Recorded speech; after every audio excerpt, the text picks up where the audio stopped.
Gentlemen, what is going on today? My name is Ryan Mickler, and I am the host and the founder of this podcast and the Order of Man movement.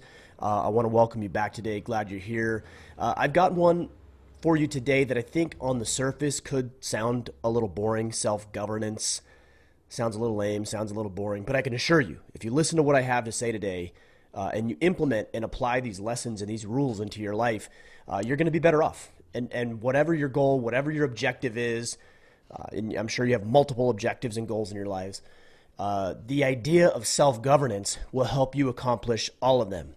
So if the topic doesn't sound interesting to you, then I want you to consider that maybe you ought to tie it into the results that you're experiencing in your life or the lack of results that you're currently experiencing in your life. Before I get to that, I want to make a very, very quick mention of our Battle Ready program. Guys, at this point, thousands of men have gone through it. It's a free course. It's a 30-day course. You'll get a series of, I believe it's 17 emails over 30 days, and it's going to walk you through 4 phases that you need to incorporate in your planning strategy so that you can accomplish more over the next 90 days than you potentially have in any other point in your life. So again, we're going to walk you through the 4 phases. There's some accountability, there's some structure, there's some guidance built into it. And it's a planning system that I have used from multiple different sources, created my own over a series of years at this point. But I think it's probably been close to 10 years now that I've been implementing elements of this planning process, and it's worked for thousands and thousands of men. So you can check that out at orderofman.com/battle-ready, orderofman.com/battle-ready. All right, guys, let's get into the idea of self-governance. I talk a lot about sovereignty. You guys have heard me talk about it before. Obviously, I wrote the book on it.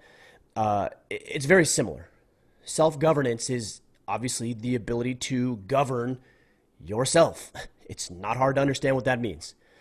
What I see is so many men who have relinquished authority and governance over themselves and given it, either consciously or subconsciously, to another person, an organization, potentially their government. And the problem is when you do this, when you relinquish the ability to govern yourself, you're always going to be in an inferior position. A couple of reasons for this. Number one, there's just an inherent conflict of interest built in between two people or between an organization and a person. Now, sometimes those interests are aligned, for example, in a marriage, or in a lot of cases, you working for a company, those interests are aligned. But there's also moments, even with aligned interest, where there's some conflict, where the interests aren't exactly in line. Maybe they overlap, but maybe they're at odds with each other.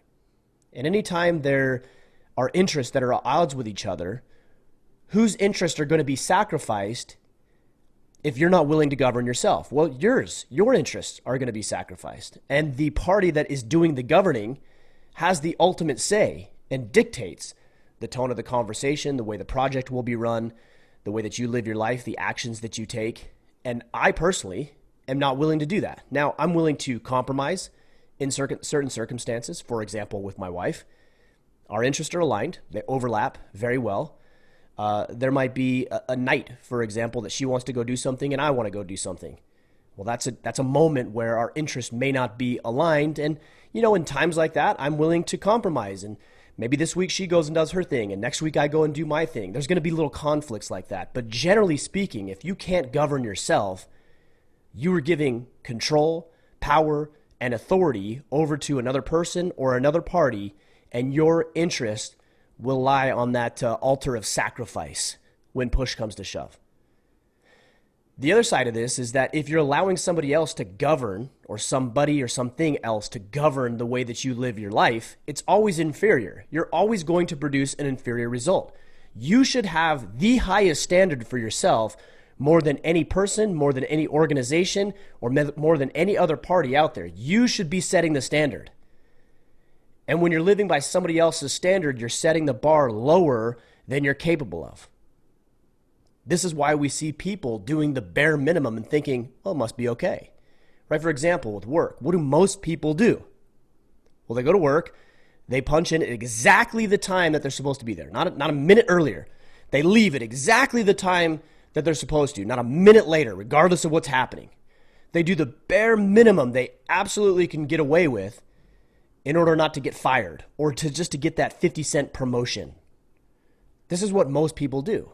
And then these are the same individuals who complain about their life and wonder why people seem to be exponentially increasing their wealth and abundance and prosperity and achieving their goals when they are just coasting, living paycheck to paycheck, wallowing in mediocrity. It's not difficult to see why. You're doing the bare minimum, and that minimum is set by the weakest link of the organization. And that's the reality, is like if you're part of an organization and there's a standard that needs to be set and you have relinquished control and authority and you said, okay, I'm just going to do the standard, whatever this organization dictates, well, then by default, you're going to go to the lowest common denominator, the weakest link of the organization. Well, guys, you're capable of so much more than that. And if you're living to that lower bar, you're setting yourself up for failure. You're setting yourself up for disaster. You're going to be miserable. And there's a disconnect between the way that you see yourself, which is a man of integrity and hard work and sacrifice and dedication and mastery and all these things that we're trying to achieve, and then your actual performance, which is lackluster, it's mediocre, and it's the bare minimum that may be required of you. So allowing somebody to govern you is subpar to governing yourself. Now, I realize I might be preaching to the choir a little bit. You guys are listening to this podcast. You've been tapped into what we're doing here with Order of Man for years at this point now.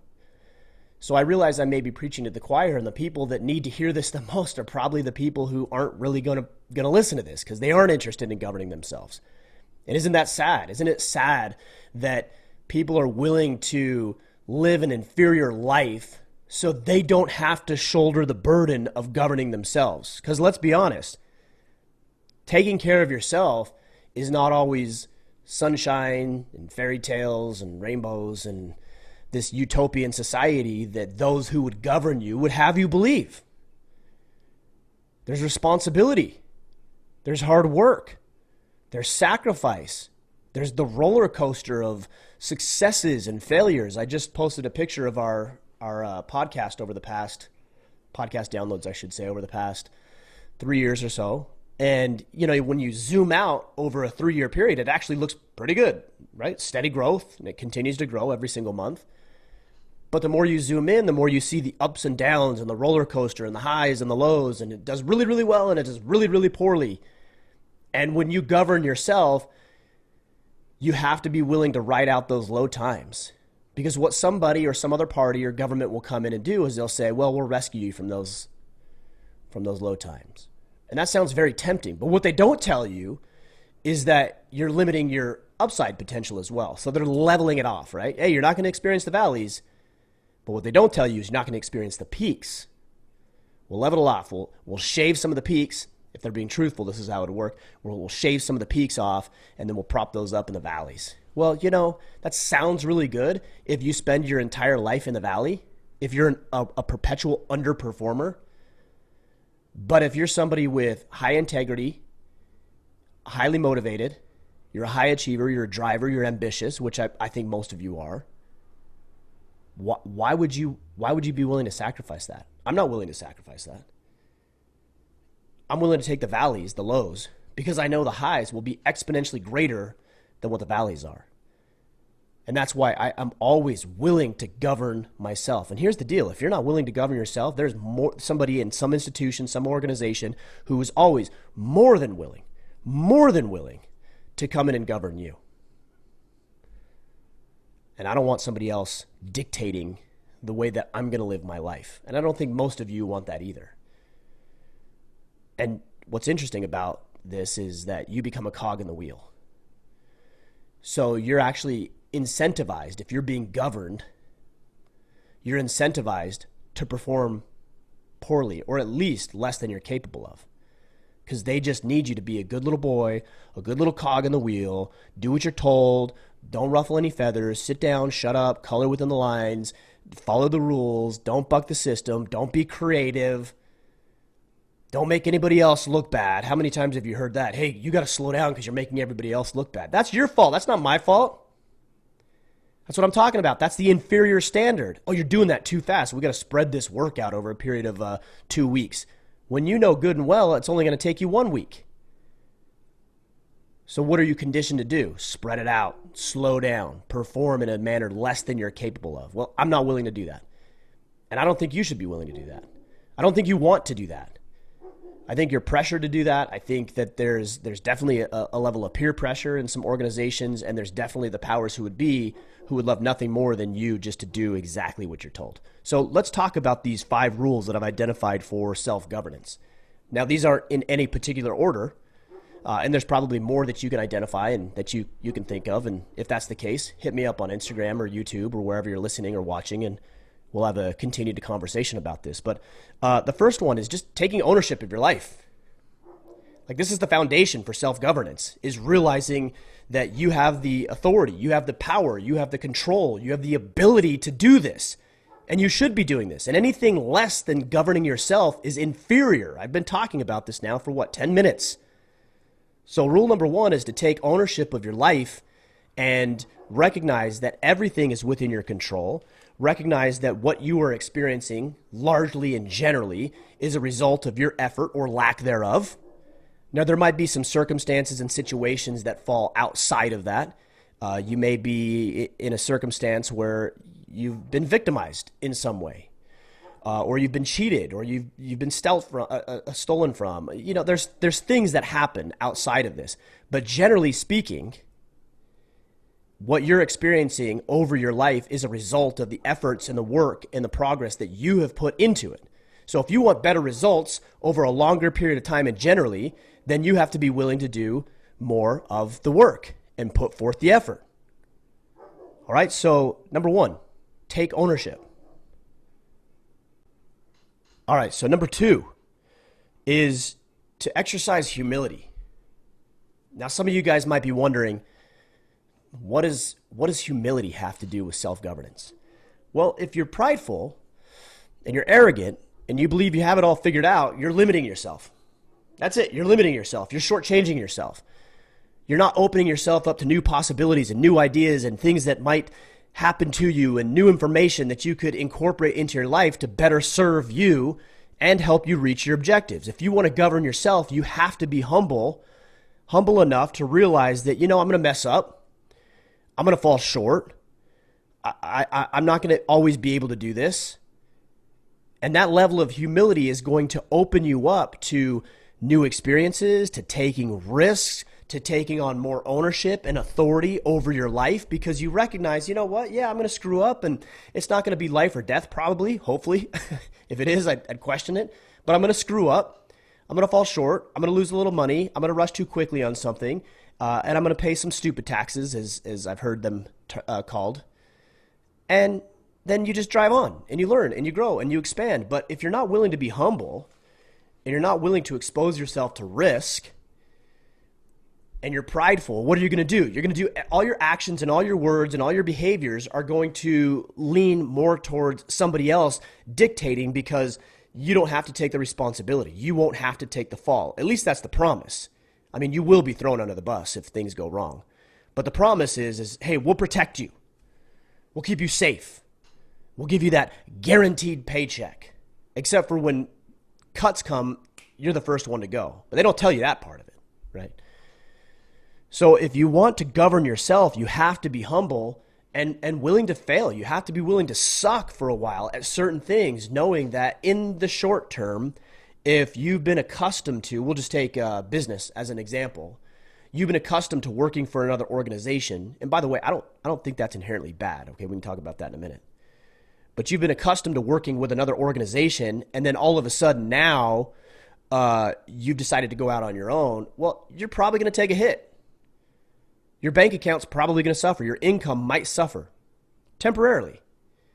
You have to be okay with that. You have to embrace and accept that, because over the long haul, you've given yourself so much upside potential. But you have to be humble, and you have to be willing to get kicked in the teeth in order for you to develop the resiliency, the attitude, the thoughts, the behaviors, the processes, the systems that will allow you to govern yourself, which will allow you to produce superior results to what you've experienced in the past.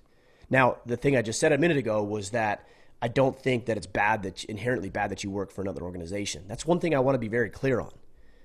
You know, a lot of these quote unquote self-help type podcasts make it sound like you should always own your own business. Now, I think there's immense value in owning your own business. I have now for close to 15 years. And I wouldn't have it any other way. But that doesn't mean I don't think that there should be people who are employees that work with other organizations. But I'm saying if you work with another organization, don't relinquish control over your life because you think that organization is going to take care of you indefinitely. We're finding that to be true in the wake of COVID-19. It might not even be the fault of your employer. We have a global pandemic. Nobody would have saw this coming.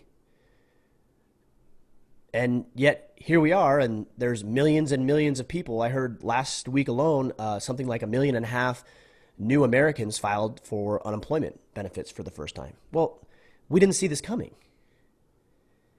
And if you didn't take ownership of your life, if you weren't humble by building up the skill sets and the things that you need, a lot of people, millions of people, frankly, have found themselves in a very difficult and dire financial circumstance. All right, number 3, build an accountability. Guys, you have to build an accountability because there is one thing that's nice. There's probably a few, but there's one benefit of allowing somebody else some authority and control over your life, and that is that there's some accountability built in. If we're talking about employment, for example, you are required to show up at a certain time. You're required to do this project, this task. You're required to put in this much work or these many hours. Those are requirements. And if you don't do those things, what happens? You're demoted, you lose income, you're fired. And so that level of accountability is a good thing because it keeps you on track when you want to deviate. And trust me, we all want to deviate. Everybody wants to deviate from time to time. So if you've decided, hey, I'm going to govern myself now. I'm going to take control over my own life. I'm going to control my own destiny. I'm going to take this on my shoulders. Then you want to build in accountability.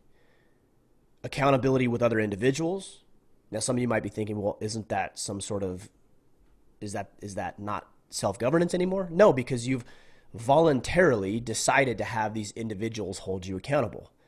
And if they don't hold you accountable, you have the say, they don't have the say, right? Like these people are not holding me accountable, so I want new people in my life who are going to hold me accountable.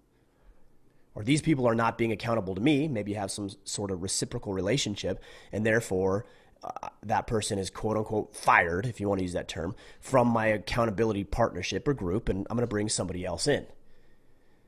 So just because you have other people in your life who are holding you accountable doesn't mean that you've relinquished control. You still have autonomy.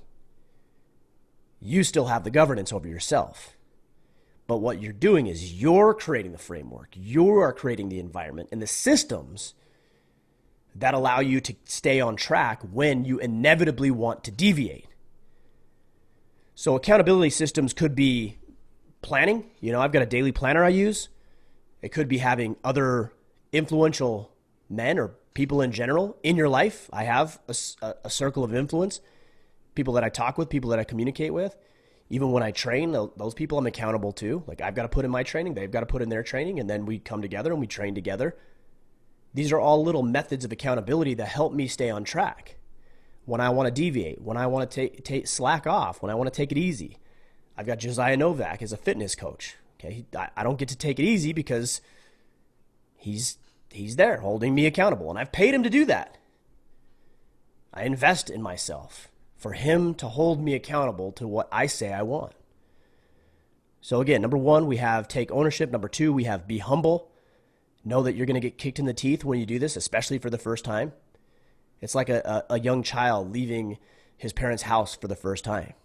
It's going to be hard at first because now he has to pay his own bills in his own way and make his own decisions and suffer the consequences of his poor decisions. It's going to be hard at first, but it's better. And then number 3 is build an accountability.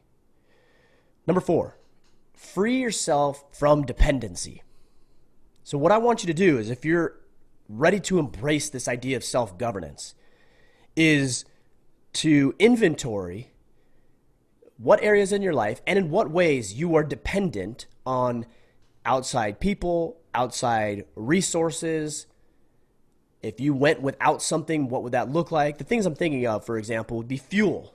I know this sounds silly when it comes to self-governance, but if you rely on a car to get you from point A to point B, like 99.999% of us do, well, then you're dependent on fuel, right? You're dependent on fuel to fill up the truck to get you from point A to point B.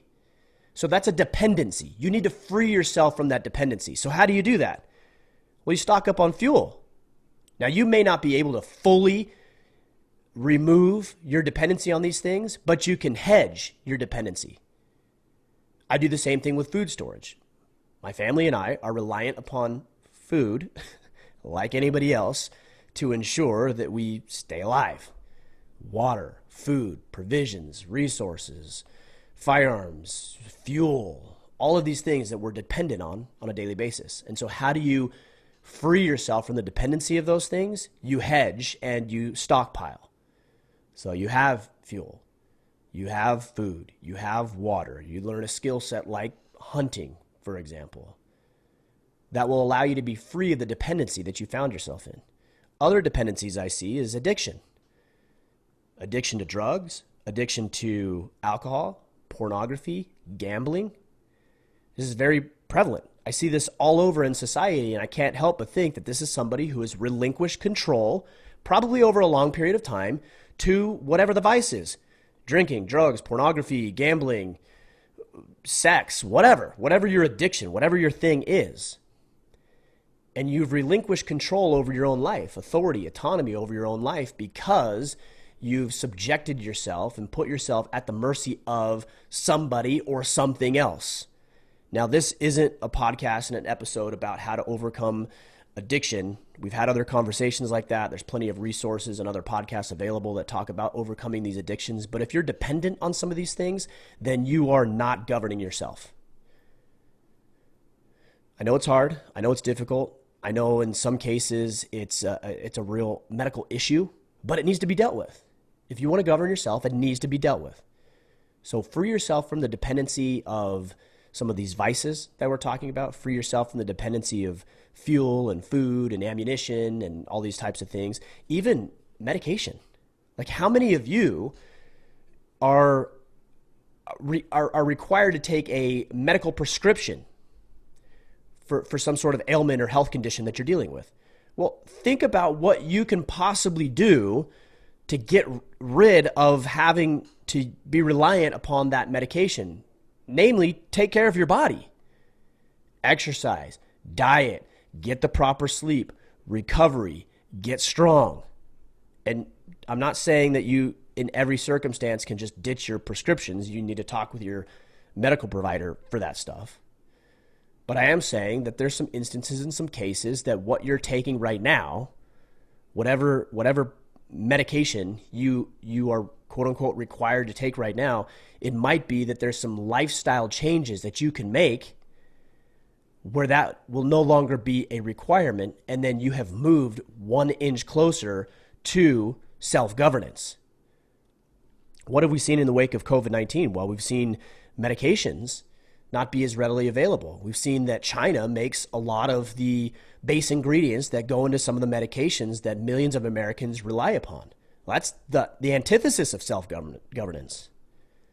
So get yourself healthy, get yourself strong, so you're not reliant upon these things, and you're less reliant on the pharmaceuticals and medical community. Very important.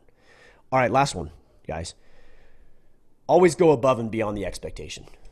Always, inevitably, always, without fail, go above and beyond the standard, go above and beyond the expectation, because what you do is you train yourself to not live to somebody else's standard, but you train yourself to live to yours. So if your company is requiring that you put in these many hours, put in a few more hours. If the standard is, XYZ for this project you're working on for the organization, go above and beyond. Do it faster, do it quicker, do it more efficiently, produce a better result. If your trainer is telling you to do 100 push-ups, you do 101 push-ups. Always, always go above and beyond what is required and what is expected. Yes, you're going to produce a more favorable result, obviously, because you're putting forth more effort and it's smarter and you're doing a better job, obviously. But again, what you're doing, the real benefit of going above and beyond, is you're training yourself, you're conditioning, you're programming, you're rewiring yourself to take full governance, authority, and control over your life and not live to somebody else's standard and setting your own superior standard relative to the inferior standard that other people would set for you. Guys, I know that when we're talking about self-governance, it sounds like, oh, it's boring. I don't want to talk about this, and it sounds lame. But I can assure you, whatever it is that you want in your life is found on the other side of self-governance. It's found on the other side of you taking absolute control, authority, and responsibility over your life. It's not a difficult thing to do. It requires some sacrifice. It requires some effort. It requires some systems. But if you want maximum results out of your life, then you better incorporate the idea into your operating system, the way that you live your life. Incorporate the idea of self-governance. It will radically alter and transform your life and the lives of the people that you're working for. Your kids, your wife, your clients, colleagues, coworkers, boss, the people that you want to serve and you want to do good for. So let's recap. Number 1, take ownership. Take responsibility of every facet of your life. Number 2, be humble. Know that you're going to get kicked in the teeth, but you're going to be better in the long term for it. Number 3, build in accountability, systems, processes, other people who are going to hold you accountable. Number 4, free yourself from dependency on drugs, alcohol, gambling, resources, provisions, by stockpiling, by developing your skill set, by getting yourself healthy and strong. And then number 5, always, in every situation, go above and beyond the standard, the expectation. All right, guys, that's my message for you today. Self-governance. Etch that into your mind. Burn it into your brain. You are in control of your life. Do not relinquish control. Do not give it to anybody else. Do not perform to somebody else's standard. You elevate your standard. You live to that standard. And you produce the best possible results for your life. Guys, we'll be back for our interview next week. Make sure, if you would, just jump in your podcast player, whether it's iTunes or Stitcher or SoundCloud or wherever it is you are, and just give a quick rating. It'll take you 60 seconds. Give us a quick 5-star rating. Leave a review if you feel so inclined. It goes a very long way. We've got over 4,000 reviews. We need to be at 10,000 reviews. And we can get there. 10,000 reviews, that's my goal. And I would ask that you help in achieving that goal. All right, guys, we'll be back, like I said, next week. Until then, go out there, govern yourself, and become the man you are meant to be.